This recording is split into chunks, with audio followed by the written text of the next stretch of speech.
Já, góðan kvöldið, ágætu hlustendur og áhorfendur.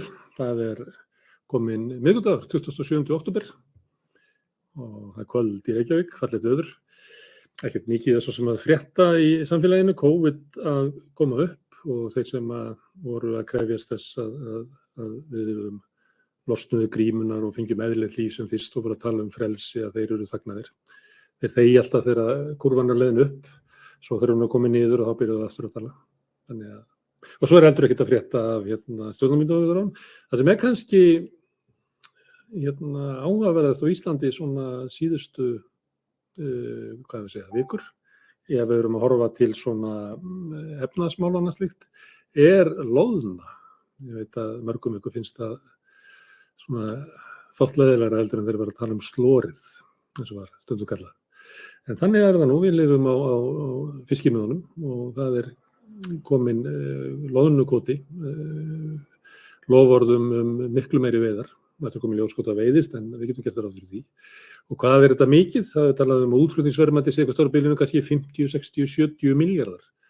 Og það slatti í bóka. Bara svo upphæð 1,5 til 2% af landsframleiðslu. Og svo náttúrulega hefur þetta áhrif út í samfélagið þannig að áhrifin af þessu eru kannski meiri en nemur því. En útflutningsverðmætið svona mikið, óheyrilegir peningar. En svo maður að skoða það hverjir fá þetta, hver fá kvótann. Þá það bara 11 fyrirtæki sem fá loðnukvótann. Það orðin svo mikil samþjöppun í sjávarútvegi. Þetta ekki fleiri en 11 fyrirtæki. Og ef við tökum við saman þá verður Ísfélagið fær 20% af þessu, 1/5. Það fólki sem á Mokkan og íslenska ameríska og hefur verið að kaupa fyrirtæki út allan bæ. En við gætum tekið reyndar síldarvinnsluna og Samherja saman, þá það 25% komið. Því að þótt að sé búið að selja sitt að marka síldarvinnsluna fyrir svona hlutavinni, þá Samherji þar ennþá ráðandi aðili.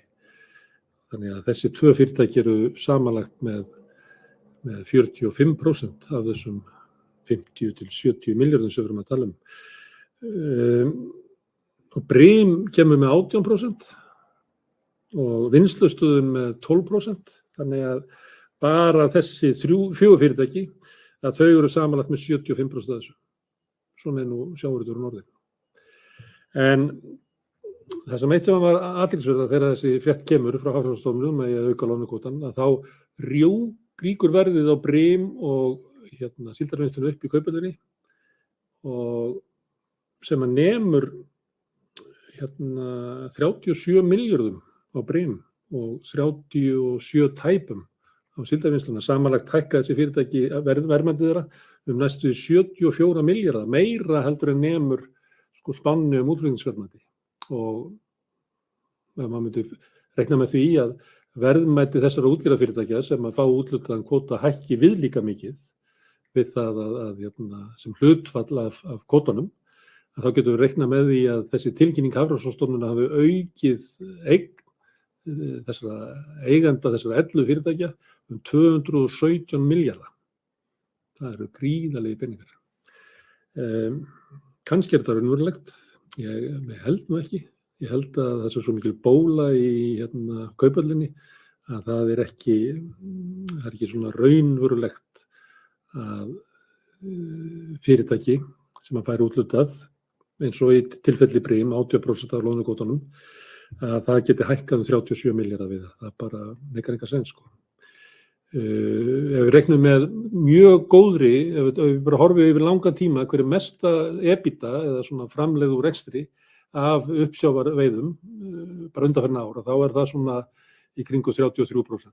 Og ef við tækjum það að þessi segjum bara 60 milljarðar sem á milli 50 og 70 milljarðar, ef við tækjum það og að verður þá reikna út hvað þetta verður mikil verðmætaaukning, þá erum við að tala að verðmæti fyrirtækin að aukast kannski tæplega 11-falda EBITDA sem að afleiðing af auknum kvóta.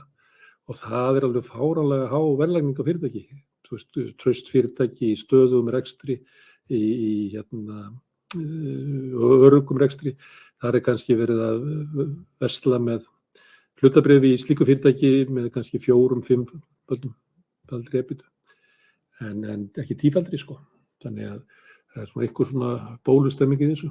En þetta samt svona áhægt að pæla í þessu hvernig samfélagið okkar orðið það. Þegar loðnan kemur þá kemur hún fyrst og fremst til kannski 4, max 5 auðhringa sem ekki bara sjávarútvegsfyrirtæki, Samherji á alls konar dótri, á í bönkum og á nú skipafélag og Samherji held ég að Þorsteinn Samherji getur eiginlega lifað innan veruleika sem hann á, hann getur farið út að borða á Akureyri og veitingastöðu sem hann á og hann getur hort á N4 sem hann heldur uppi, sína eigin fjölmiðla, svo á hann í Mogganum þótt að Eyþór Arnalds skráði fyrir því, þá var þetta Samherja hluturinn. Þannig hann getur svona lifað inn í sinni veröld og þess að nokkurn tímann að koma út til okkar innan. Og þetta svolítið öðruvísi heimur heldur en var hérna kannski fyrir 30 árum síðan. En í kvöld þá ætlum við að tala efnahagsmál og þá mætir Ásgeir Brynjar Torfason og það kemur nýr félagi inn í þjóðhagsráðið, Jónas Atli Gunnarsson sem ekki með okkur áður og við ætlum að ræða efnahagsmál og við ætlum sérstaklega að horfa á tvennt, við ætlum að horfa á fasteignamarkaðinn og húsnæðiskerfin og svo í beinu framhald af því svona fjárhagslega stöðu ungs fólks sem verður náttúrulega sérstaklega illa út af grimmd húsnæðismarkaðins en líka glíma við ýmsa aðra þætti og svona minnkandi efnahagslega stöðu miðað við yngra fólk á fyrri tímum. En þetta ræðum við hérna eftir örskamma stund.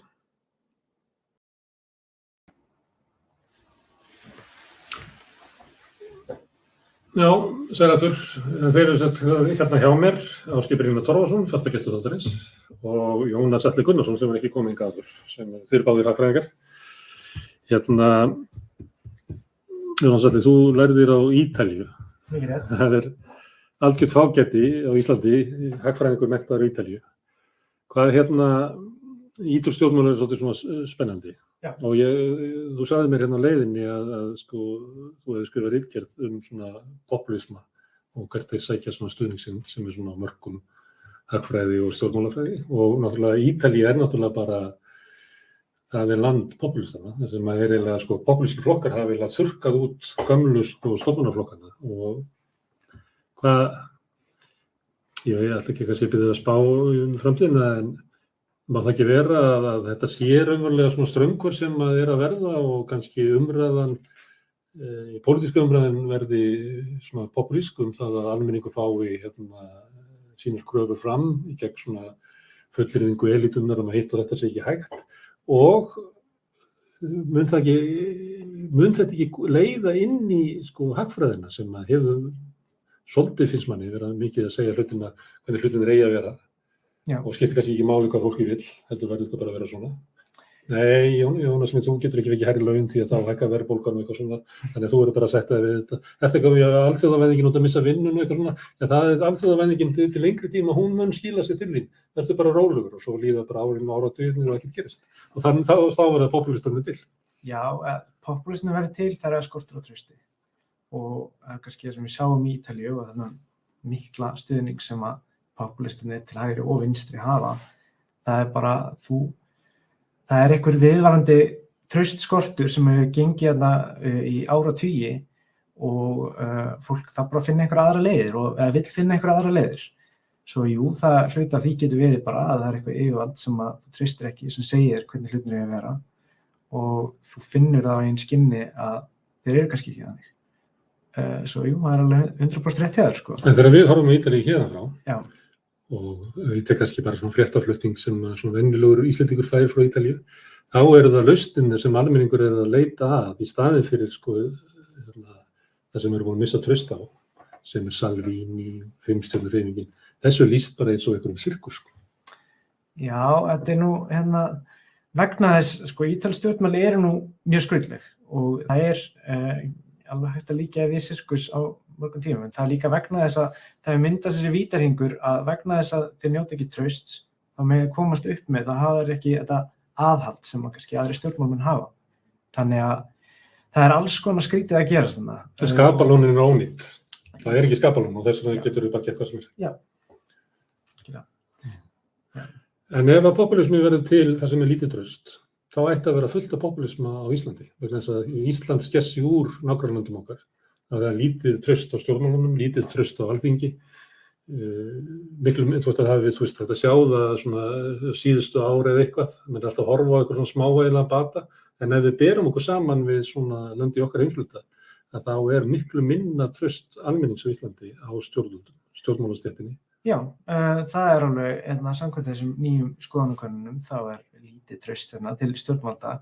Við höfum samt ekki haft, við höfum haft flokkar sem eru með populista tendensa og þeir hafa komið margir upp síðust 10 árum, en það er kannski ekki þessi stóra fylking sem við höfum séð í Evrópulöndum.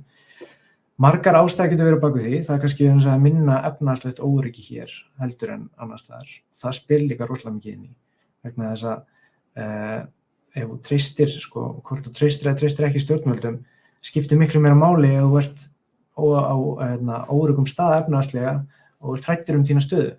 Og þá viltu kannski sjá meiri breytingar heldur en annars. Þannig að þá er við með svona sérstakt svona pain in the brain, þegar við erum með vantraust á stjórnmálum sem á sér ekki sambærilega svona efnahagslega forsendur í svona staðar. En hvaðan kemur þá íslenska vantraustið? Ég er ekki alveg klár á þessum skoðanakönnunum, en var þetta ekki mjög stórt breyk eftir fjármálahrunið? Jú, það dúnkaði, En ég held reyndar að vandinn sé líka það að við eigum ekki nógu góðar slíkar kannanir fyrir hrunið. Já. Þannig að ég er ekki alveg, ég myndi ekki fullyrða að það fjall mikið, en ég kann ekki að fullyrða að hver staðan á Íslandi var í samanburði við Noreg, Svíþjóð og Danmörku fyrir hrun. En ég veit alltaf ef við erum að tala traust, þá erum við skorum mjög hátt í samfélagslegu trausti, trausti hvers annars. Og það skiptir miklu máli þegar þú ert að byggja upp eitthvað svona borgaralegt eða borgarasamfélag. Þá að fólk treysti hvor öðru og samningar gilda og svona, og það hefur náttúrulega áhrif á líka stjórnmálaumhverfið og bara efnahagslegt umhverfi, og þetta er eitthvað sem að sker okkur frá til dæmis tölum Ítalíu, þeir hafa líka lítið traust til hvers annars. Fólks utan ættarinnar. Já, akkurat, þar er kjarninn, það er ættin og fjölskyldan. En hjá okkur það var þetta meira bara borgarasamfélagi. En hvernig gastu tengt þetta inn í hagfræði, þessar penningar? Tengist allt hagfræði. Já, ég meina það eru efnahagslegar ástæður að baki því hvað við gerum og hvað ákvarðanir við tökum, og hluta því er bara hvað við kjósum. Svo að það er hægt að búa til eitthvað stjórnmálaumhverfi með einhver ákveðinni efnahagsstefnu. Svo að já, við getum sagt allaveg að okkur hafi gengið svona tiltölulega vel efnahagslega á síðustu áratugum með önnur Evrópulönd, kannski í Suður-Evrópu til dæmis, hefur lyft okkur að byggja eitthvað traust og síðan öfugt einmitt í Suður-Evrópu. Já, en Ásgeir Brynjar, populismi er svar við svona stofnanastjórnmálum og einhverju svona kerfi sem byggðist upp á eftirstríðsárunum og kannski við getum sagt að það er klíkuvæðst eða eitthvað, ég veit ekki hvernig Ítalíu myndi að segja það, náttúrulega þessu gömlu flokkarnir sem rundu bara undan spillingu og ógeði. En það kerfi sem að kannski populistanir eru að rísa upp er oft stjórnmálakerfi og hugmyndakerfi sem er svolítið byggt á svona hagfræðikenningum. Hagfræðikenningar hafa verið alveg saman saumaðar við þetta kerfi, sjálfstæði seðlabanka, peningamálastjórn, ríkisfjármál og annað slíkt. Þannig ef að populismin er merkið þess að almenningur hafi misst traust á þessu, er þá ekki almenningur búin að missa traust á hefðbundinni hagfræði eins og hún hefur verið stundum fyrir 30-40 ár? Já, það eru ýmis merkið þess, Ég langar aðeins að tengja inn í að ég var ekki svo heppinn að læra á Ítalíu nema einn langan sumarskóla í Trento, í norðurinu, en í Svíþjóð sem ég lærði, þar er líka populískur sérstaklega einn flokkur sem nánast verður eiginlega kallað fasískan nánast.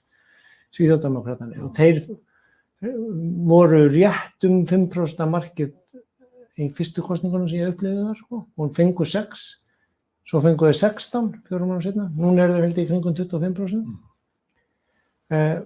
Og þar er gífurlega mikið traust landsmanna til samfélagsins og kerfisins. Svíar treysta bara því sem er ákveðið fyrir þá í hinu samfélagslega kerfi. Þeir mótmæla ef að þá að lækka skatta og segja við viljum frekar fá betri þjónustu á leikskólanum og í elliheimilinu fyrir börnum okkar og foreldrarnir okkar. Við viljum ekki lægri skatta. Þannig að það er svolítið skringilegt hvernig það kemur. En ég þekki það ekki hvort það geti mögulega komið af einhvers konar sama meiði. Þessi flokkur þar reyndar byrjaði nú sem svona innflytjanda flokkur en ég held sko að þar alveg eins og í Ítalíu samt efnahags- og hagfræðilegur vandi á bakvið það. Af því að sko þar Svíþjóð hefur náttúrulega breyst mikið. Já. Svona nýfrjálshyggjuna eftir bankahrunið þarna í snemma á 10. áratugnum. Þá hefur Svíþjóð breyst og ég meina þetta sé mjög eðlilegt að svona alþýðu fólk í Svíþjóð upplýsi svikið af kerfinu. Þess að Svíþjóð ekki kannski það sem okkur var sagt að vera. Nákvæmlega. Ímyndin á Íslandi af Svíþjóð sem einhvers konar ultrasósíaldemókratíu, þeir eru komin einna lengst í allavega Norður-Evrópu í einkavæðingu, það voru sko menntaskólar að fara á hausinn umvörpum þegar ég bjóð hana, að því að búið einkavæða þá og þeir voru að keppast nemendur með því að bjóða frían iPad og frí á miðvikudögum og svo hætti fólki að finna sniðugt að setja börn sín í svona menntaskóla þegar þeir fóru á hausinn jólinn sko, og börnin voru alltaf ekki með þannig að og sama með sko eina einkavædda sjúkrahúsbyggingin á Karolinska þannig að og það voru aftur 3 sem bjóði verkið fyrst, bara 1 sem stóð uppi á endanum, þannig að það er engin raunveruleg samkeppni og kom engin hagræðing, það var bara ríkið að léni sem þetta borga fyrir ávöxtun á eigið fé í uppbyggingu á því sjúkrahúsi í viðbót við allt hitt. Þannig að þeir eru búin að gera alls konar tilraunir. Það enginn á Íslandi, enginn vinstrimenn kannski á 8. áratugnum, þessu þau ekki að gera bara eins og Svíðarnir. En núna segir enginn vinstrimenn það, en eins og allir hægri mennirnir sko í Sjálfstæðisflokknum á Viðreisn segja ekki bara að gera þessu í Svíþjóð.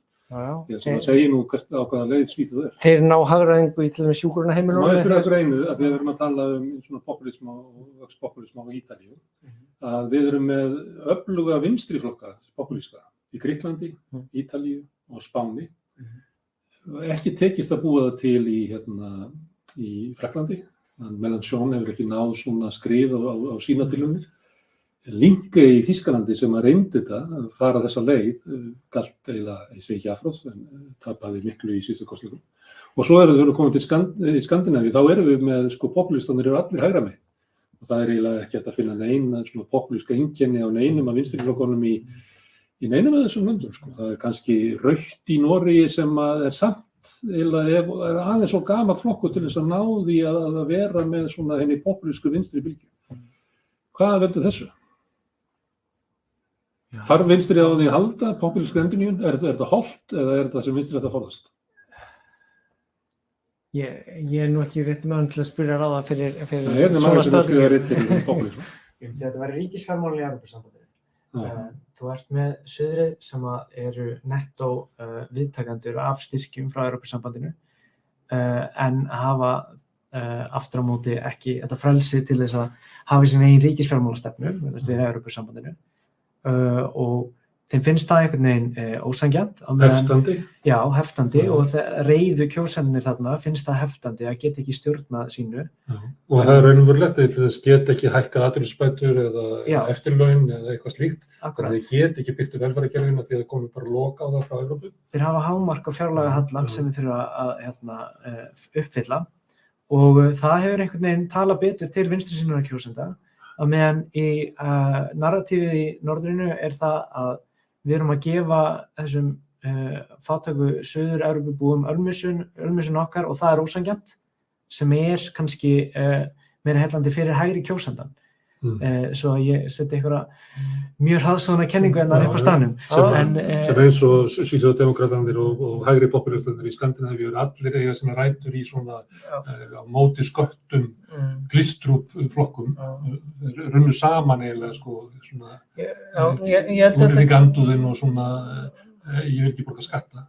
Ég held að þetta geti verið nokkuð góð tilgáta og ef ég má bæta inn í sko, við hoppuðum yfir Þýskaland og það var nýbúnar kosningar þar og þar var AFP eða eitthvað, það var svona líkur á að einhver svolítið auka populískur hálfuna fasískur flokkur fyrir Þýskaland. Já, en þeir náðu nú ekki, ég man ekki nákvæmlega, náðu nú ekki Sókn þeirra heldur ekki áfram. Nei, kjósendurnir voru eitthvað skynsamir í Þýskalandi, en þar hins En vegar... af hverju segir það? Ég meina, þetta ekki bara eðlileg viðbrögð fólks í Austur-Þýskalandi, sem náttúrulega svæði sem var bara rænt. Austur-Þýskaland, það voru ríkiseigninnar sem almenningur átti, voru bara teknar og einkavæddar. Og þú situr eftir, vinnur í einhverju valdi sem að þú hefur yfir þínu svæði miklu minna það var. Þetta mjög skiljanlegt að þetta fólk upplifir sig hálf svikið af sambandslífinu. Já, en á hinn bóginn held ég að lengi vel eftir samrunan, eftir fall múrsins og upphaf evrunar, þá var litið á Þýskaland sem veikamannin í Evrópu. En það var nákvæmlega vegna þess, held ég, að gamla Vestur-Þýskalandinu tókst að samþætta gamla Austur-Þýskalandi inn í, og ég held að evran hafi verið lykilatriði í því og svona spilloverið af því að mynda hennan eina markað, svo ég dragi ekki úr gollunum af því sem að Jónas var að taka fram áðan fyrir söður í norðri, sem einn stærsti átaka öxulli núna í pólitíkinni í Evrópu, miklu meira en eitthvað hægri vinstri, það var þessu, já.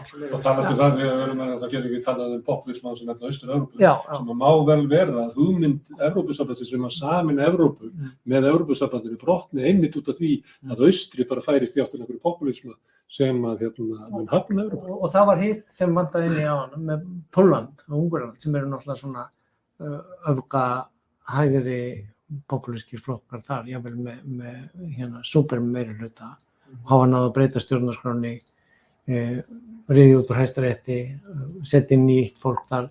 Þeir eru núna, sá Hæstaréttur í Ungverjalandi til dæmis, búin að dæma niðurstöður úr Evrópudómstólnum sem ólöglegar samkvæmt þeirra stjórnarskrá. Þá segir Evrópusambandið bara, ef þið spilið ekki samkvæmt okkar leikreglum, þá fáið þið ekki styrkina frá okkur. Af því þeir eru nefnilega líka að fá jákvæðan framlag frá Evrópusambandinu, fá meira en þeir setja inn í það. Og þá bara skrúa fyrir peninginn, af því að þeir uppfylla ekki réttarríkisreglurnar sem að grunnurinn að Evrópusambandinu byggir á, sem lagalegur og þessi sameinaði samþætti markaður, sem var notabene búin til ekki fyrir einhverja nýfrjálshyggju heldur til þess að fyrirbyggja að myndi lenda í stríði. Evrópusambandið þolir nú allt, það sem að berjast fyrir frelsi Katalóníu bara í fangilsi í Madrid. Evrópusambandið þolir ótrúlega mikið að mannréttindabrotum, á þess að fara á dögum. En hvað segir með Austur-Evrópu? Við endum populistana á því. Svo ég haldi mig við ráðstöfunni kenningar. Og ef að norður og söðri snýst peninga, það er átakalínur, þá snýst held ég austri og vestri lýðræðisviðhorf. Og það er að segja, það eru verið þvílíkir umbrotatímar og það hefur ekki byggst upp þetta traust til stjórnvalda eða bara lýðræðislega mikilvægi þess að búa í lýðræðislegu samfélagi. Þannig að það er miklu auðveldara fyrir stjórnmálaleiðtoga sem eru ekki lýðræðislegir að koma inn og fixa einhverju eða lofa einhverjum góðum umbótum án þess að fara eftir hinum lýðræðislegu leiðum. Og það er náttúrulega... Við höfum þetta nú bara Boris Johnson í Bretlandi og þetta er langt inn í Vestur-Evrópu, þessi tegund af stjórnmálum. Já, kannski samt myndi ég segja að sé ágætis munur á milli, Jafnra við að vera populísk slagorð. Já, þeir eru allavega ekki að stefna sjálfstæði dómstóla í heitu. Eða frjálsa... Þeir eiga frjálsstofnuna þessi tækifæri, þannig að þeir þurfa þessi. Já. Ok, en ég haldið að þeir eru nú Evrópumenn miklir. Það er hætt á því að Evrópusambandið sé að gangi gegnum verði erfiði tímar, erfiði pólitíski tímar, ekki bara efnahagslega, heldur bara verði erfiðar að halda þessu saman. Eða heldur að það sé að þetta stýri sem með budtunni eins og þú veit svolítið að gefa þetta kynna að endanum þá verði... Ég held að ef ég eldi Jónas í hinnar einfölduðu tilgátur að mögulega fer framtíð Evrópu eftir því hver verður valinn næsti fjármálaráðherra Þýskalands. Nú er komið einhver drauga-stjórnarsáttmála þar og ef að Seðlabankastjóri sagði af sér, bara í síðustu viku. Jens Weidmann, sem hefur verið aðal haukurinn í stjórn Evrópska seðlabankans í að vera á móti þessari lágvaxtastefnu og hvetjandi örvandi aðgerðunum þar. Það er 2 ár síðan hann var skipaður í 8 ári viðbót. Hann segir af sig það 6 ár eftir af tímanum og ef að það verður valinn fjármálaráðherra í svipuðum anda og sjábleið sem var hérna í Evrópukrísunni, svona ordoliberal, ultra aðhaldsinnaður fjármálaráðherra sem á bakvið það til dæmis að Þýskaland hefur ekki byggt nýjar brýr þó þeir hafi getað tekið til þess lán og fengið borgað með láninu 1-2%. Heldur að hafa haldið sig alveg strikt innan þess að ríkið eigi ekki að stuðla að neinu og halda sig tilbaka. Ef það verður þannig fjármálaráðherra, þá hef ég töluverðar áhyggjur af því ef að það síðan í kosningunum í Frakklandi á næsta ári kemur annars konar útkoma, að því þá byrjuð að koma svona sprunga í þessi 2 meginríki sem halda sambandinu saman. Ég hef hins vegar fulla trú á bæði kjósendum og að það takist að velja góða einstaklinga þarna til og ég að vísa núna í Adam Tools grein í Guardian í síðustu viku að sko ef að það kemur til valda svona meiri Bidenomics eða samfélagsuppbyggingar þenkjandi fjármálaráðherra og að Biden nái þeim í gegn í Bandaríkjunum að þá möguleiki á að eins og Evrópusambandið alltaf yfir þann tíma sem ég fylgst með þó það sé oft alveg á brúninni að fara fram af einhverju brún sko, að þá þróast það alltaf áfram sko. og ef að það næst núna í framhaldi af þessum heimsfaraldri þannig viðhorfsskipti eins og heimsfaraldurinn hefur svona gefið undirlagið fyrir þar sem að menn losum kreddur og skiptin verða bara jafnt í öllum löndum Evrópu í saman tíma. Já.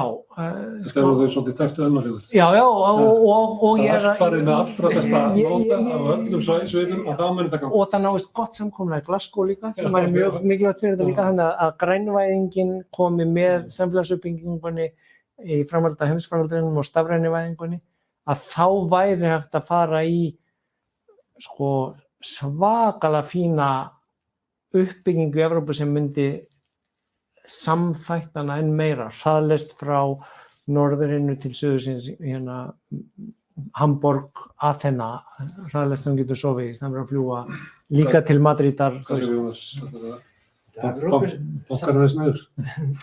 Sko, ég held að Evrópusamvinna, sko, ef maður lítur til lengri tíma, þá kemur ekkert annað til greina heldur en að Evrópslönd starfi saman.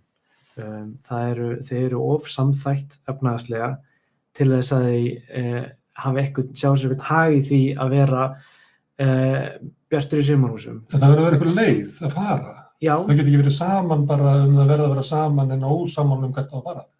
Algjörlega og það er þessi træða og það er þetta risastóra bákn sem Evrópusambandi sem að býr til einhverja kyrrstöðu og það er náttúrulega ekki alltaf optimal en rosalega voldugt og ég held að muni þurfa rosalega mikið til þess að Evrópusambandi hætti að vera til sko. Ég held að það muni halda áfram og það eru eins og Ásgeir segir mjög miklu möguleikar í að byggja upp Evrópu. Við þurfum bara að sjá hvort að það rætist á því. Þetta er ótrúlega flókin pólitísk leið að stilla saman vilja bara allra þjóð í Evrópu til þess að geta farið. Það má vera að þetta sé rétta leiðin, þetta sé bara pólitískur ómöguleiki eins og sagt. Má ég nefna þetta? Federal governmentin í Bandaríkjunum meiri búrókrasi heldur en Brussel og Evrópusambandið. Þannig að Bandaríkjumönnum tekst að lifa með þannig búrókrasi þannig að sumir myndu jafnvel telja væri full lítil. Eitt af grunnstefnum með Evrópusambandið subsidiarity, það er að segja koma ákvörðunum niður eins langt út á sveitarstjórnar eða eins nálagt íbúanum og hægt sem felur í sig minna bákn. Hitt það að það viss hætta núna rætt að það verði plexit, að Pólland geti farið í exit ef þeir verða harðir á þessu. Hins vegar þar aftur almenningurinn 70% hlynntur verið í Evrópusambandinu og spurningin bara í lýðræðislegum kosningum hvort þeir þá muni skipta út stjórnvöldunum sem að vilja ekki fylgja réttaríkisreglum Evrópusambandsins. Þá verður að verða til pólitískt afl sem að tekur þá leiðsögn sem að hefur ekki alveg verið að tekið. Það er ítölsk stjórnmál, það er áfram Evrópa eða eitthvað slíkt sem nú bara svona jaðarflokkur. Og svo demókratarnir, þeir eru kannski með 20-25%. Þetta eru þeir sem eru á línu Ásgeirs. Þeir eru kannski bara 25-27% í Ítalíu. Algjörlega, og síðan þegar þú sér skoðanakannanir þá eru Ítalir á bara nokkuð sammála að vera í Evrópusambandinu. Það er alltaf meirihluti fyrir því, fyrir aðaldi í Evrópusambandi, stöðu meirihluti. Ekki bara besta við Evrópusambandinu. Jú, ég meina þetta kyrrstað, þetta normið, svo að það er kannski skiljalegt að fólk vilji það frekar. En já, þú veist, það þessi stærsti, náttúrulega, ef maður talar flokkalandslægi á Ítalíu, þá eru þeir svo rosalega margir og það eru margir flokkar sem eru gegn Evrópusambandinu en vinna kannski ekki saman svo að það fylgi dreifist einhvern veginn saman.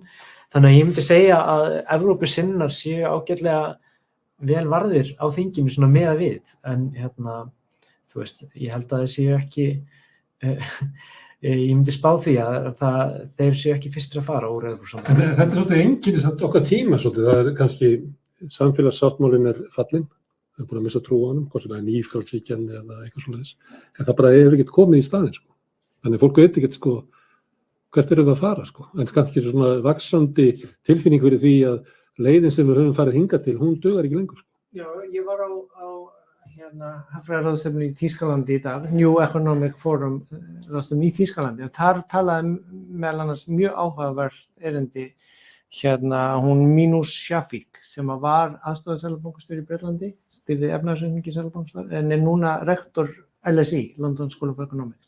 Hún var að gefa út bók ég ekki múin að lesa hana, en hún var að segja frá hana, bók raun og veru þessa kröfu, við þurfum nýja samfélagssáttmála. Eins og nýja bók Piketty ráðlega líka. Já, og punkturinn... Og hann telli sig hafa svarið, þá hann eiginlega að skrifa nákvæmlega saman hlutin, En það sem hún að leggja áherslu á, sem var svolítið áhugavert þarna, og sérstaklega ljósi bakgrunnarins, þetta að það sem hún kemur, að þetta í staðinn fyrir að vera með distribution, að taka frá hennum ríku til að láta hennar fátækari fá, sem meira svona Piketty leið, að þá hún að tala við þurfum að endurhugsa algjörlega strúktúrinn og arkitektúrinn á samfélaginu og hugsa þetta sem tilfærslu milli tímaskeiða. Hún vil að við setjum miklu meiri penning í, núna menntakerfið til dæmis rangt uppbyggt, segir hún, rektor LSE, að við setjum mesta penningnum í 6 til 26 ára. Við setjum allt og lítið í símenntun, eldrafólks út af byltingunum sem að verða í atvinnulífinu, og við setjum allt og lítið í 0 til 30 ára. Því þar mótast persónuleiki barna og fólks, og hún var að lýsa því hvernig þetta með það hvaðan þú kemur, úr hvaða stétt þú kemur og hvaða möguleika þú átt að ná þér upp. Ef að það settur stuðningur inn þarna nógu snemma, þá eykur það líkurnar miklu meira á því að þú getur. Hvernig stuðningur? Bara holl næring til dæmis og... Það ekki verið að líta á veika stöðu fólks af lágstétt eða verkalýðsstétt, að fátækafólki þessi persónulegt vandamál og við getum lagað það með því að gera það sem best útgáfan af sjálfum sér. Þetta ekki svona nýfrjálshyggjuleg lausn á félagslegu vandamálum og fátækt? Já, ég heyrði hana bara tala þarna stöðundi á eftir að lesa bókina, en ég hef heyrt eins vegar þessar rannsóknir sem sýna þetta. Það er tekin 4 ára, 2-4 ára sem eru einstaklingar sem eru með jafn góða stærðfræðihæfileika til dæmis, til að fá rannsókn út úr, að þeir sem kom úr lægri stétt með jafngóða stærðfræði og annar, eiga miklu minni möguleika á að koma nýsköpuninni sína á framfæri. Og þetta kallað... Kerfin sem eru í samfélaginu, þau eru búin til fyrir einu velstæða. Já, og þetta Og taka bara ekki tillit til þess að maður koma heimili þar sem að mann nýtur ekki stuðnings við kvöldurborðið. Og þetta kallað Lost Einsteins. Það væri þetta fjórfalda nýsköpun í samfélaginu ef að þessir töpuðu Einsteinar, sem það heitir í þessum fræðum, myndu fá nægan stuðning og það væri ekki þessi... 20 snerist þetta. Já. Snerist það að gefa börnunum að fátæku heimilunum séns með því að hafa almennt menntakerfi og barnabætur og stuðning og gott húsnæði og hjálpa fólkinu til þess að verði félagslegu hreyfanleiki í samfélaginu. Við höfum mist það og er tillaga hennar að við gerum hvað? Þá getur ekki tekið bara gamla velferðarkerfið? Nei, hún nákvæmlega tók það fram. Þetta ekki welfare state hugmynd, heldur þetta þarf algjörlega nýjan samfélagssáttmála og hún nefndi til dæmis bestu möguleikanir á að flytjast milli stétta eru eins og í Danmörku, það tekur það 2 kynslóðir. Að komast, ef þú ert í lægstu stéttsamfélagsins, að komast upp í miðjuna.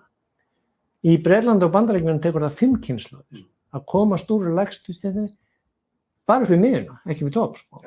Og 9 kynslóðir í Afríku þannig að Víst eitthvað sjávar út við, það dugar ekki, Það er meira en 100 ár, meira en 1000 ár. Ég áttur ekki bara Það réttan er komið Vénsveldi. 1983, áttur ekki að forfaðir þá sem Þú bæti eitthvað við þetta fallin samfélagssáttmála og það ekki sé komið leiðsögn tilbaka. Með þetta ég þurfa Ásgeir að tala. Því að við vorum að nefndi áðan að þegar að trúin á kerfinu fellur og þá fellur meðal annars trúin á hagfræðinni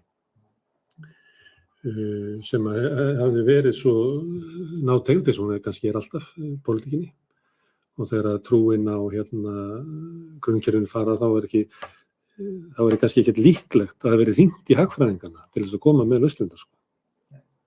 Þetta er erfitt mikið brekka fyrir hagfræðingana vegna þess að þetta er náttúrulega félagsvísindi og þú veist, ef að reyna að lýsa samfélaginu okkar og þegar þeim tekst það illa, þá missir fólk tiltrúin okkur.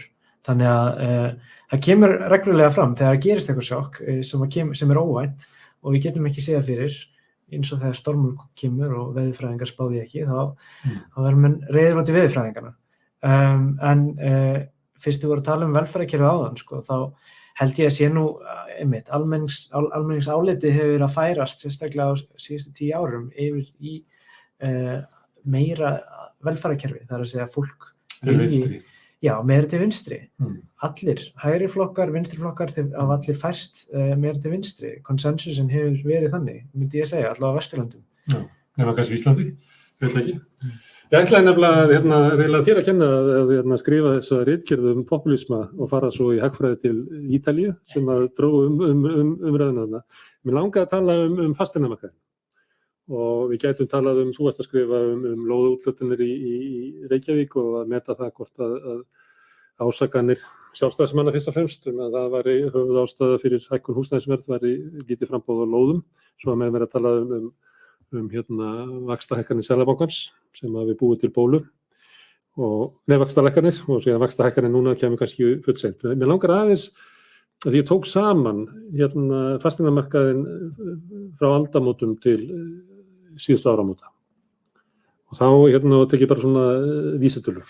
Þá hefði verð á íbúðum hækkað 411% á sama tíma og almennt verðlag hækkað 151%. Þannig að á 20 árum hefur húsnæðisverð tvöfaldast í verði með almennt verðlag. Þá getur maður spurt kannski bara dýrara að byggja og framleiðslukostnaður á nýjum íbúðum lyftur upp verðin á eldri íbúðum. Byggingavísitalan hefur hækkað þá er launin komið þar inn fyrir utan verðlag og laun hækkað meira. Hún hefur hækkað 216%. Þannig að verð á íbúðum hefur hækkað 62% umfram hækkun framleiðslukostnaðarins sem er á bara 20 árum. Er alveg rosalegt. Og þá segir maður kannski bara launin hækkar svo mikið að við eigum bara auðveldara fyrir okkur að kaupa dýrara húsnæði núna því að launin hækkar svo mikið, en það er ekki Þannig að miðað við laun þá hefur verð á húsnæði hækkað 35% frá aldamótum. Og þegar maður veltir þessu fyrir sér, þá þetta bara ónýtt kerfi. Þetta kerfi sem ekki hægt að lifa við. Og þetta náttúrulega gróðrastía fyrir, ég fór að skoða þetta vegna þess að ég var að tala við leigjendur undanfarið og svo margir sem að leigja á almennum markaði. Einn var að leigja af einhverjum, ég held að það hafi verið 23 ára drengur sem var að kaupa og bjó heim á mömmu og leigjandinn þar alveg bara að borga íbúðina fyrir hann. Og ég pröfði að búa til svona hvernig vélinn virkaði í svona samfélagi sem að fasteignaverð hækkar 7,5% á ári og verðlagi kannski 4% og leiguverðið 6%. Þá bara þannig vél sem að flytur fé frá þeim sem ekki eiga og er lítið eiga til þeirra sem að mikið eiga og vilja eignast meira. Og að þau svolítið verið að tala svona kröfur almennings gott samfélag og svona. Getum við ekki bara skilgreint íslenska fasteignamarkaðinn sem bara eitur. Þetta tilraunin sem var gerð svona miðjan 10. áratuginn til þess að breyta honum, sem var rekin áfram að ríkisstjórn Framsóknar og Sjálfstæðisflokksins, hefur bara mistekist. Það ekki hægt að búa við svona fasteignamarkað. Eða hvað? Sko, eins og ég nefni í greininu minni, þá alveg tilefni til þess að byggja miklu meira en við gerum núna. Og ef við sjáum það bara hvernig fólk býr og það eru miklu færri íbúðir á hvern íbúa núna heldur en var fyrir 10 ára síðan. Svo fjölskyldu stærðin hafi minnkað. Já, og það er kannski vegna þess að það mismunandi, getur einhverju leyti útskýrt að mismunandi smekkur til íbúa, það séu kannski fleiri ungir verkamenn sem hafa komið hingað og kjósa búa með öðrum. En ég held að það útskýr ekki allt. Það getur ekki hérna sko? Nei, já, eða get ekki einmitt og það eitthvað þarna sem lætur gera það verkum að við búum þrengra en við byggum áður. Það ekki framför. Hvað sagðirðu? Það ekki framför. Nei, ég myndi nú ekki kalla það heldur nema að sé út af breyttum smekki en hef enga forstu til að meta það. Já, með, húsnæðisöryggi hefur líka aukist þegar við lítum langt aftur í tímann, en ef við skoðum bara síðustu mánuðina þá allavega hefur ekkert stórkostlegt breyst þrátt fyrir að húsnæðisverð hafa hækkað svona mikið. Það hefur ekki séð allavega mjög miklar breytingar í húsnæðisóöryggi. Hvernig mælur við húsnæðisóöryggi? Það í skoðanakönnun hjá Húsnæðis- og mannvirkjastofnun. Þeir eru svona með einhverja púli sem spyrja hvort að þeir telji sig búa búa við húsnæðisöryggi eða óöryggi. Það getur ekki bara verið að því að túrisminn dregst saman og íbúðir sem áður voru á Airbnb, ef þú ert að leigja einhvers staðar þá er svona minni hætta að þeir verið sagt upp yfir sumartímann til þess að það verið hægt að leigja hann út og þannig það alltaf svona hlutir sem geta þetta áhrif. Já, getur vel verið. Leigumarkaðurinn hefur einmitt notið góðs að þessu eftir að faraldurinn byrjaði Og bara skjóta inn í þetta nokkur atriði, náttúrulega það að fólk búi heima lengur breytir tölunum sem þú ert að meta út frá makró. Líka Það ekki framför. Já, ég bara að byrja að meta það, hvort húsnæðismarkaðurinn í Íslandi, hvort það sé í lagi, ef að fólk býr alltaf minna, það alltaf verið að dýrara, fólk lengur heima. Hann eignaverðsbólu með mjög sterkum merki. Og félagslegan hreyfanleika húsnæðismarkaðurinn þannig að hann lokar inni í fátækt. En það sem ég ætlaði að benda á þannig sem gæti verið skýringin á að auknu öryggi á einhverjum tímapunkti bara ein lítil breyting eins og reglur Airbnb íbúðirnar, þar sem gerð krafa að þú setur upp leyfi, rekstrarleyfi ef þú ert að leigja meira en 90 daga, að það var byrjað held ég að breyta struktúrnum áður en að síðan váféll og síðan COVID kom. Við vitum ekki alveg síðan, en þetta svona greinlegt spillover á milli. Við fáum inn á túristabólu, við eigum ekki hótel fyrir það og það bara étur upp og allir fara að innrétta íbúðir í kjöllurum og bílskúrum og risum. Þannig svo verður bara komið ljós eftir COVID núna, hvernig túristamarkaðurinn verður, bæði hér hjá okkur í heiminum yfir höfuð, hvað mikið af hótelunum, að því hættan svo, þegar menn að horfa í svona sílóum og mæla á einhverja stofnanir og telja, að það missi af þessum yfir skyggðu hlutum. Þar að segja, ef það var bóla í hótelbyggingum og núna síðan búið að vera að vinna í að klára þau hótel meðan COVID gekk yfir, þau eru síðan öll tilbúin núna og það verði einhver dempun í ferðaiðnaðinum. Þar að segja, fólk fara að ferðast sjaldnar og ef það kemur líka skattur frá COP26 í Glasgow eða á næstu ráðstefnu þar á eftir á flug, þú veist, þú fá bara kvóta 1-2 flugferðir á ári eða þurfur að borga alvöru kolefnisgjald fyrir flugferðirnar. Þú veist, það var bara samþykkt fyrir örfáum mánuðum, 15% skattur á fyrirtæki hjá OECD.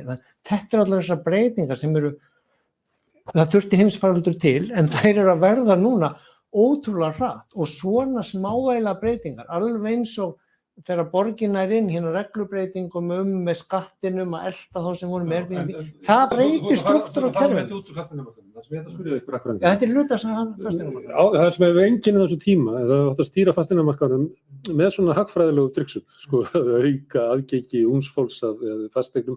Nú hefur verið að tala um að vera kvart yfir því að bankarnir hafa ekki lánað nógu mikið til sko, byggingafyrirtækina. Byggingafyrirtækin eru ekki bara að byggja vegna þess að þau ætla bara eins og öll einkafyrirtæki í samdrætti, þau ætla bara að sjá aðeins til. Þannig að það var ekki þannig að það var ekki byggingafyrirtæki sem neitaði eða var neitað lán. Það er ekki vandamálið. Þannig að þetta verður aftur átt að markaðin bara algjörlega sjá þetta með svona lögum aðeins hérna þetta eitthvað til og frá. Og ég er að segja, ef niðurstaðan er svo sem ég var að lýsa á hann, getur ekki bara hort á það að þetta er bara mistekið þessi markaður. Nú verðum við að gera það bara hvernig allt öðruvísi. Köllu núna á verkfræðingana, þú sagðir að það þyrfti að byggja meira. Köllu bara verkfræðingar, látum við að byggja. Mér finnst, sko, fyrir mér er það fyrst og fremst vandamál upplýsingar. Verðsveiflur og verð eykst á húsnæði vegna þess að eitthvað misvægi milli framboðs og eftirspurnar. Eftirspurnin, hún getur sveiflast hratt, framboðið hreyfist hægt og það er bara þannig sem að húsnæðismarkaðurinn tekur langa tíma að byggja hús. Þannig að það besta leiðin fyrir okkur til að hafa einhvern verðstöðuleika er það að við höfum góðar forsendur til að meta hver eftirspurnin verður eftir 2 ár. Það verður aldrei fullkomið, en það verður hægt að gera miklu betri stöðuleika með því að vita hversu margar íbúðir eru í byggingu akkurat núna og á hvaða byggingastigið þeir eru og vegna þess að húsnæðismarkaðurinn, ef við hugsum út í húsnæðismarkaðurinn þá er þetta, þú veist, nokkuð fyrirsjáanlegt hversu mörgum vantar húsnæði, hversu marga vantar húsnæði eftir 2 ár á Íslandi. Það eru bara x mörg þúsund manns hérna á landinu og það er auðvelt reiknidæmi. En vitum við ekki líka, þú ert að tala svo 2 ár, vitum við ekki líka hér, ef það er samdráttur, að þá munu verktakafyrirtækin, einkafyrirtækin, ólíklega byggja meira. Þau ætla að sjá aðeins til hvernig hérna þróunin verður. Þannig að hér á þessu svæði vantar okkur alltaf opinbera aðila sem að byggja til þess að mæta sér þörf. Það er ekki óraunhæft að ætlast til þess að markaðurinn hegði sér eins og er best fyrir sko samfélagið. Því að markaðurinn hegði sér bara alltaf eins og best fyrir hlutafélag verktakafyrirtækisins. Í samdrætti er alltaf gott fyrir opinbera að komast til móts við því sérstaklega það er óvissa eykst og einkaaðilar sjá að sér. Við opinbera á engin leið til þess að byggja íbúðarhúsnæði. Hvað sagði það? Við opinbera á Íslandi, ríki og sveitarfélög, hafa engar leiðir til þess að byggja í kreppu. Þeir eru ekki búin að byggja upp hérna leiguhúsnæði? Nei, þannig að félagsbústaðir hafa kauprétt á 5% af íbúðunum. Þannig ef að byggingafyrirtæki er ekki að byggja, þá eru þau heldur ekki að kaupa. Þannig að það er ekkert í kerfinu sem er þannig að þið opinbera byggi þegar að einkageirinn dregur sig saman. En þið þurfa líka ekki að byggja, sko. Þið þurfa bara að þú veist, stíga á bensínu einhvern veginn. Ekki kaupa gamla regnir, þau verða að byggja. Já, náttúrulega mistökin voru augljóslega gerð með því að lækka vextinn og ætla að örva og það fór bara í hækka eignaverð á existing, á fyrirliggjandi húsnæði. Það voru þarna smá, sko vandinn er bútasaumur. Að það var bætt við kerfi, fyrstu kaupendum, almennar íbúðir og svo komu Bjarg og Berg og þessi stéttarfélaga leigufélögin komu inn sem hluta lífskjarasamningnum. Allt og lítið, sko, allt og seint, en það er þó það sem hefur haldið gangandi markanum þegar það fór niður. Mér heyrðist leiðtogi Sjálfstæðismann í Reykjavík vera búinn að taka upp hérna tillögur flokksins þíns úr kosningunum, 3000 nýjar íbúðir. Já, við sömu tölu, hann vildi byggja þetta, það var einkaaðilar sem áttu að byggja þetta í honum, en við vildum byggja þetta inn í sko félagslega kerfið sem að væri til þess að bæta íslenska íbúðakerfi til lengri tíma. Já, Það vanti þann hluta í kerfið. og ég held að sko að það þurfi að koma hagfræðingunum almennt í skilningum það að vissar, ég vil ekki kalla það vörur, vissir hlutir falla ekki alveg að hinum hefðbundna markaði vörur, framboð eftirspurn eins og kartöflur. Það er að segja húsnæði er eitt þannig, peningar er annað þannig. Menn halda að þeir geti stýrt framboð eftirspurn eftir lánsfé með vöxtunum. Ef þú skoðar raungögn þá hefur eftirspurn eftir lánum til þess að kaupa hús, íbúðarhúsnæði, alveg verið þokkalega jafn mikil eftir hvort sem stýrivextinir eða húsnæðisvextinir eru 3% eða 7%. Jukust ekki út af vaxtalækkuninni núna í fyrra? Útlánin? Jú, og það fór beint í hækkun á verðinu. Einu sem fengu það voru þeir sem þurftu ekki alveg að halda og þeir kannski keyptu húsnæði og ég held að þetta er komið ljós að ég held að ekki tala um það eru 200 milljarðar sem fóru inn í húsnæðismarkaðinn. Að miklu leyti er þetta sko fólk sem kannski að kaupa sér aðra og þriðju íbúð sem fer inn á leigumarkaðinn og er í þessu leik sem ég var að lýsa áðan sem er bara vegna þess hvernig sko systemið að húsnæðisverð heldur alltaf áfram að hækka umfram verðlag og þar lendir lánin og leigan eldir húsnæðisverðið að þá er þetta bara besta leiðin til þess að búa til peninga í allavega meðan vextir eru lágir sem þú getur fengið. Og ég held að hafi sko stórkostlegir peningar farið raunverulega út í það að svona, ég veit ekki, sem er kannski ekki gott, þú veist, að segjum þetta sé svona sæmilega velsettur læknir eða eitthvað, að þú set að freistast til þess í staðinn fyrir að kaupa ríkisskuldabréf, að fara að kaupa einhverja íbúð og leigja einhverju ungu fólki til þess að láta það borga eignamyndina, en þetta er bara samfélag sem er á bara vitlausri braut, sko. Hættan er að það verði til meiri gliðnun, það er að segja velstæða fólki, Garðabæ-Seltjarnarnesi, nær að kaupa aðra íbúð fyrir börnin sín, jafnvel, eða þriðju íbúð. Það eru konum með sko 3 leigjendur sem eru bara að vinna fyrir sig. Og þá verður, og það er þessna sem þessi umræða sko breyttan samfélagssáttmála er mjög aktúel úti og þar með hér líka. Ég meina, í stórborgunum er fólk 1,5 klukkutíma á leiðin í vinnuna því að það flyst lengra og lengra frá. Ég meina, við erum að hluta til hér einhverju leyti að elta þá þróun með stórborga þéttingunni, ferðamannabólunni. Lægslaunaða fólkið er lent í þessu þú að segja, það er flutt til Selfoss eða í Reykjanesbæ en vinnur Reykjavík. Það er komið í þessi óþægindi sem þú ert að tala þó að sko þið betur þetta fólkið er það ekki. Sko. Já. Og ég var að komast að það kostar 3.000 kall sko með strætó hvora leið og það er ekkert að kaupa árskort fyrir strætó frá Hveragerði eða Selfoss. Ég held að fólki í Vesturbænum og Garðabænum viti ekki af þessu sko. Þannig að þá er aftur komin svo spjagaðar hvati að þó við viljum út af loftslagsmálum fara meir í almenningssamgöngunar að þá er það svo dýrt að taka strætóin úr hverfinu sem hefur efna á búi á Selfoss eða Hveragerði að það er orðið jafn dýrt og bíll. Þannig að þetta er aftur breyting á samfélagssáttmálanum sem hagfræðin nýtir á. Er verið að búa til hóp sem geti haft efnahagslega ástæðu til þess að aðhyllast popúlisma? Þeir sem eru lokar inn á leigumarkaði, sem eru að vinna fyrir ævisparnaði læknisins í Garðabænum. Við erum að bíða og sjá með það. Það sem myndi stórbæta kjör tekjulágra á húsnæðismarkaðnum, það eru bættar og ódýrar almenningssamgöngur. Það er ekkert nýtt í því. Við vitum það, við sjáum það og sko ef að almenningssamgöngur eru nógu góðar þá er minna mál fyrir tekjulága að búa fjær miðbænum í kílómetrumtalið eða nálægt einhverjum góðum línum sko. Þannig að það er ekki verma í Reykjavík þetta því að fyrsti áfangi borgarlínu hann nær bara að Elliðaánum og þar leðandi bara byggt á svæðinu sem er dýrast, Heklureitnum og Orkureitnum þar sem að sko fólki sem að þú ert að tala það myndi geta hugsanlega flutt upp í Úlfarsárdal eða á Selfoss eða Reykjanesbæ og það er ekki verið að leggja neina borgarlínu þangað. Eða mínu hverja Árbænum sem að borgarlínu fer ekki og það er alveg hægt að þú veist, það þyrfti að stórbæta almenningssamgöngur í Reykjavík og það er bara mjög dýrt og erfitt eins og við höfum séð núna en sko ef við hugsum húsnæðisverð og viljum lækka það eða gera það allavega að einhverju ákjósanlegum kosti fyrir tekjulága eignast íbúð, þá er þetta langbesta leiðin. Ekki það að taka þessa 100% álöningu verktakana í burtu út úr kerfinu og byggja bara sjálft. Ég sko ég ekki alveg á því að hið opinbera eigi að ganga í þessi störf. En sama hvort að hið opinbera gera það eða einkaaðilar að gera, þá það bara jákvætt ef fleiri íbúðir eru byggðar núna. Þú varst í Svíþjóð og varst náttúrulega í fasteignabransanum. Í Svíþjóð eru milljónaverkefni fóru í gegnum sveitarfélögin. Ég veit ekki hvað 20% af húsnæði eða meira í eigu sveitarfélaga og svo þetta kannski komið 10% í viðbót sem eru í óhagnaðardrifnum félögum sem raunverulega elta þetta kerfi. Leiguíbúðir í stórborgunum í Göteborg, í Svíþjóð, sem ég rannsakaði þegar ég var í Göteborg, Stockholm, Malmö, að það er 10 ár síðan ég var að rannsaka þetta.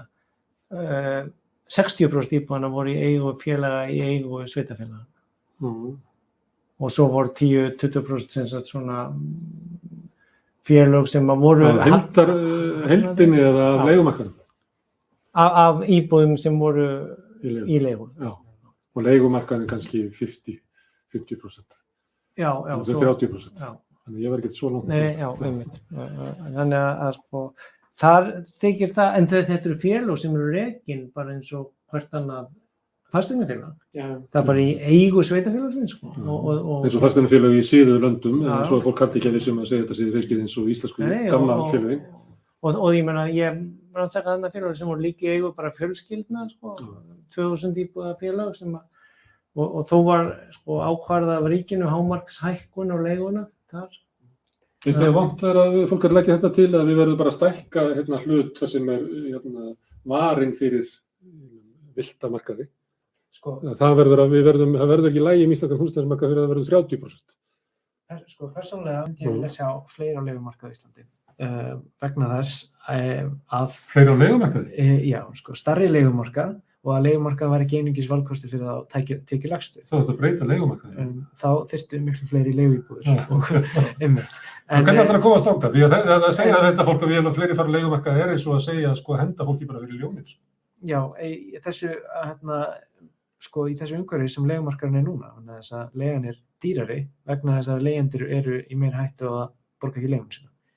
Þá er einhvers konar hrakval orðið á leigjendum. En líka, ég hef sagt þetta við marga hagfræðivinnu mína hér á landi, sko, að kerfið er þannig að bankinn segir þú færð ekki lán fyrir íbúð því þú hefur ekki efni á 220.000 króna afborgun á lánum, ef þú átt eitthvað í útborgun með við það.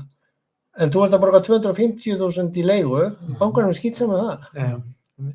Það er misræmi í kerfinu og allir hagfræðingar sem ég segi þetta við, að þeir eiga allir íbúð og krumpast bara saman, sko, og að því þeir eru, sko, per definísjón á móti því að ríkið eða... Það er hagfræðingur leigumarkaði. Er það leigumarkaði hjá oss?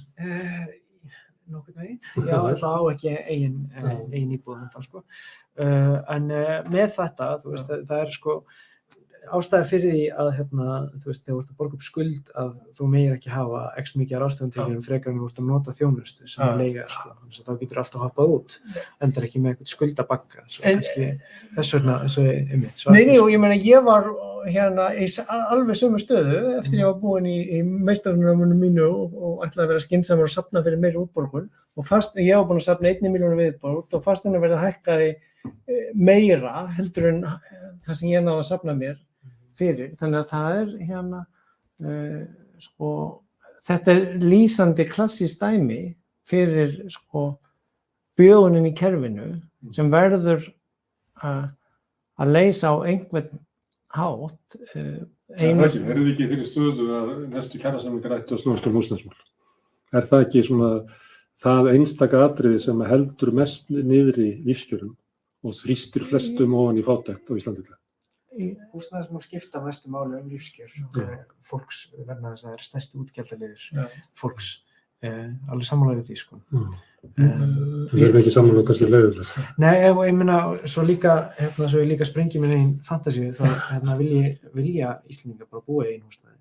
Það er allt miklu, sko, meiri munur á því hvernig Íslendingar vilja búa heldur en Skandinavar til dæmis. Það sem fleiri vilja búa í, sjá ekkert að því að búa í leiguhúsnæði. Það er reyndar þannig í Noregi að þeir eru líkari okkur vilja búa í eigin húsnæði. Þeim hefur tekist að búa til svona félagslegt kerfi sem er eignakerfi og Íslendingar voru náttúrulega með það sem voru verkamannahúsnæðir, sem voru bara lokað eiginlega búseturéttarkerfi sko, svona í grunninn eða sko svipað sko. En sko að halda það á framboð eftirspurn og einhvers konar markaður sem leiti jafnvægi, leysi þetta, bara viss mistök, sko, misskilningur. Alveg eins og menn einkavæddu menntakerfið og héldu að með því myndi markaðurinn stýra því. Við erum með 4 háskóla að kenna viðskiptafræði og 400 eitthvað nemar í því. Þetta eins og bara fyrir einhverja framleiðslu og hér væri einhver banka fjármálamiðstöð og við framleiðum ófá pípara, við flytjum þá inn, við getum ekki flutt út viðskiptafræðingana sem við offramleiðum. Markaðurinn ekki að ráða við að stýra þessu markaði, þessu framboð eftirspurn frekar en húsnæðinu, af því að sko ég skil ekki hvernig verktakaiðnaðurinn getur ennþá komist upp með að halda fram að það taki 2 ár að byggja íbúð. Hafa menn ekkert kíkt til útlanda, sko. Ég byggði einhverju 200.000 fermetrar í Skandinavíu. Það mjög vel hægt að stytta byggingatíma, sérstaklega í svona veðravíti eins og þessu landi. Ef menn bara hættu að láta pípara bíða eftir smið og smið bíða eftir rafvirkja og rafvirkja bíða eftir pípara, skipuleggja þetta betur, það væri sko virkilega hvati. Veist það hvað það er? Því að ef þú getur 100% álagningu, þá þarftu ekki að passa það svo vel. Nei. Þá verður að gefa kerfi sem að leiði til mikillar sóunar, vannýtingar af fólki og verri vöru. Það er bara því miður, þá erum við bara komin til svona spillingar. Hvernig var Svo tölum við Ítalíu aftur. Hvernig var þessi álagning til þegar þessum verktökum? Hún verður með svona markaðsvæðingu húsnæðiskerfisins sem er í áfangu. Fyrst lagt niður verkamannabústaðirnir, svo skrúað fyrir uppbyggingu félagslegs húsnæðis á vegum sveitarfélagana. Eiginlega húsnæðisstefnan sem að svona náttúrulega verður til á 2000-öldinni en svona, við getum kennt við Jóhannu. Eiginlega síðustu jákvæðu breytingarnir í húsnæðismarkaði eru í hennar tíð í ríkisstjórn Davíðs og Jóns Baldvins. Og meðal annars fyrstu lög réttindi leigjenda, það held ég sett 94. 95 þá verður bara stefnubreyting og þá verður verkamannabústaðakerfið bara right to sell út úr kerfinu, skrúað fyrir uppbyggingu félagslegs leiguhúsnæðis og þið munið eftir þess að það var svo ungur, það var verið að byggja út allt land, það var eiginlega dregið tilbaka allt það kerfi. Síðan hið opinberi Íbúðalánasjóðurinn, hann lagður af 2004 eitthvað svoleiðis og er bankarnir einkavæða íbúðalán. Og við erum að fara að borga 270 milljarða hallan af því tapi, 2030, ekki fyrir en eftir 10 ár. Við förum út úr kerfi sem var kannski fyrir 30-40 árum einkennt af byggingarsamvinnufélögum, að einstaklingar voru að byggja. Þetta var svona markaður sem var með margar miðjur og margbreytileika og opinn og lýðræðislegur. Núna erum við með fyrst og fremst kannski, ég veit ekki, 4-5 verktakafyrirtæki sem var raunverulega drottna yfir honum. Gríðarlegt brask í gangi. Fréttinum daginn þar sem að reitir tóku út 1,3 milljarða út úr byggingaréttinum og orkuréttinum sem eru 3 milljónir á hverja íbúð sem á að byggja þar. Sem þeir eru bara að taka út áður en búið að teikna. Það var strax byrjað að taka út. Síðan eftir með misræminguna sem ég var að nefna áðan byggingarkostnað og síðan endalegt söluverð. Að það á 20 ára tímabili að það séu 60% sem að söluverðið hækkar umfram byggingarkostnaðinn. Bara augljós merki þess að álagningin hefur hækkað og síðan það sem að menn taka út á öllu byggingastöðum. Lóðabraskarinn tekur út sitt, sá sem að suðaði við byggingastjóran í Reykjavík að fá auka hæð og eitthvað svona, hann tekur út sitt og við þekkjum þetta, við verðum að selja til dæmis Landsímahúsið aftur og aftur, það sem alltaf verið að selja það til þess að taka út hagnaði fyrirfram, þannig að endanlegi álagningin kannski ekki 100%, en álagningin á leiðinni, hún 100%. Inn í þessu álagningu eru gjöld og allt þannig, já, það er allt í þessu. Það er ekki lóðakostnaðurinn ekki inn í byggingavistunni. Þetta er fjármálavæðing, þetta er hinn alþjóðlegi fjármálalegi kapitalismi sem er hættir að snúast píparann og skrúfurnar og þarfir fólks. Og bara að byrja að snúast það, hvernig tekst mér einhvern veginn að keyra vélina áfram til þess að hagna sem mest. Það var það sem ég var að leggja upp með, hvort að við ættum ekki bara að horfast í augu við að íslenski húsnæðismarkaðurinn væri raunverulega bara mistök. Það er allavega einhver markaðsbrestur á Já, það er ekki hægt að laga hann sko með einhverjum Út af stíl. senunni. Nei, það er ekki hægt. Þannig við verðum að hugsa betur, verðum að bara hafa húsnæðismarkaðinn ef að þinni draumar eiga að rætast að fleiri búi í leiguhúsnæði til þess að það verði sko breiðara, sem er sama var gert í milljónaverkefninu, það var bara fleiri settir inn í kerfið. Það var svo félagsbústaðir, myndu ákvæða í staðinn fyrir að það var rúmlega 2000 íbúðir, við ætlum að hafa 20.000 íbúðir. Og það þýðir það að bara kennarar og rafvirkjar og fleiri leigja þarna, þannig að við losnum við þessa kröfu félagslega blöndun, sem ég veit ekki hvaðan kemur, kannski er bara fátæktarfordómar. Það þurfa eitthvað félagslega blöndu þegar fátæka fólki safna saman. Það er engin áhyggjur af svörtu blokkunum á Skúlagötu, þar sem að ríka fólki safna saman. Það er engin félagslega blöndun, ef öll er bara sátt við það. Þannig að það er svona, við reyndum að skoða það með félagsbústaði og ég sé ekki betur en að þeir hafi sko fjárhagslega getu til þess að byggja 2000 íbúðir og til þess að það myndi þá uppfylla sko kröfur kínverska stjórnvalda eigin fjárhlutfall, sem er kröfur sem þeir setja til þess að stoppa bólumyndu þar. En herðu, drengir, við erum komin svona, ég ætlaði að var að vonast til þess að við myndum kannski fara úr húsnæðismarkaðnum og tala svona félagslegan hreyfanleika og félagslega stöðu ungs fólks, en tíminn er bara farið fram í okkur. Ég fæ kannski að kalla á okkur í framhaldsumræður það. Og ég segi bara gott í kvöld með rauðaborðið. Þakka gestum mínum, Ásgeiri og Jónasi kærlega fyrir komuna og ykkur sem hafa í staldri hérna við og hlustað. Á morgun verðum við hérna líka klukkan 8 annað kvöld og þá ætlum við að tala nýfrjálshyggju.